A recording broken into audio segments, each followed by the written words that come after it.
Hi everybody, it's Adam Bushnell, the author. Thank you so much for joining me once again for another chapter of Quests in Epica. We have with us our friend Belle the dog, who is coming to get a treat before she listens to chapter 13. You could get yourself a little treat as well. Get yourself a hot chocolate and a couple of marshmallows and settle down on the sofa as a family to listen to chapter 13 of Quests in Epica. Don, or possibly Victor, whatever he's called, is trapped in a silver cage. And Emily, with her magic sword and her talking goat, are there to face the creature, a Wheatsottle. I wonder what's going to happen, because the title of this chapter is Battle with a Wheatsottle. Who thinks Emily's going to win? Who thinks Don might escape from the cage? Who thinks Dave the goat might step in and step up to the challenge? Who thinks a Wheatsottle is going to eat them all? Let's find out. An exciting chapter, this one. Belle can barely contain herself. The creature that stood before Emily, Don and Dave was monstrous. Baba Yaga had been right. It did resemble a blue dog. It was furry and had a long snout, but it was also very much not like a dog. It rubbed its human hands with delight at its visitors. Saliva dripped from the long and sharp teeth. "Dinner has arrived," it boomed. "You are safe for another day, puny human man." "Let me out of this cage," shouted Don. "I'll show you how puny I am." A Wheatsottle laughed. It was a terrible sound, like a lion trying to rap. "Let him go." Emily tried to sound brave, but she didn't feel it, nor did she sound it. "You think you can stop me?" laughed the monster again. "I'll crunch your bones to dust." "Not today," Emily said, "for I have a magic sword and a talking goat." There was more sinister laughing. Emily's cheeks reddened. Gripping the sword even tighter, she lunged into action. She swung the glowing sword, intestine ripper, at a Wheatsottle, but the monster's clawed tail slammed her into a rock wall. Another hand snatched the sword out of her grip and threw this to the floor. A Wheatsottle opened his large fanged mouth and lunged. "No!" screamed Don.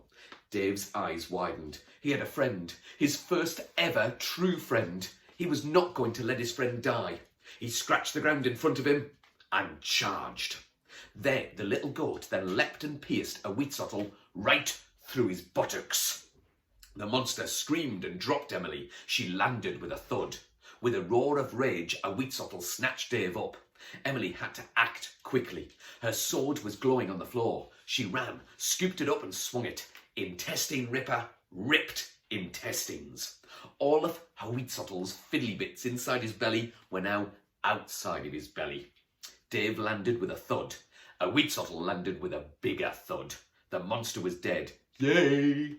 Dave said, jumping with joy. "We did it!" "Blimey!" gasped Don. "You really did, didn't you? You saved me!" "Ooh," said Emily. "That was disgusting." "Where's the key?" asked Dave. "We need to get this guy out." Emily used the sword torch to scan the cave floor. This thing's quite handy, actually. There it was, the key. It was next to a skull. That could have been Don, Emily whispered to herself, or me. The adrenaline rush she felt made her smile. She unlocked the cage and swung open the door. "What are you doing here? I thought you didn't want to come," Don said while hugging Emily. "I didn't," she laughed. "Baba Yaga came and got me." "Which one?"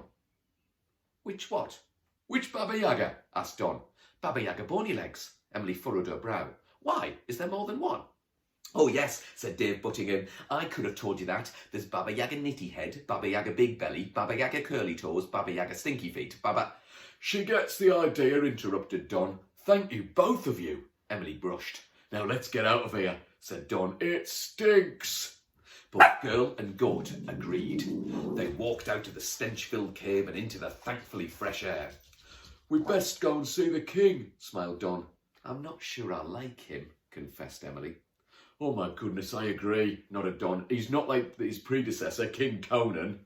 He was a mighty warrior who kept this place in order, but now this Cedric rules. That's why I get all the jobs."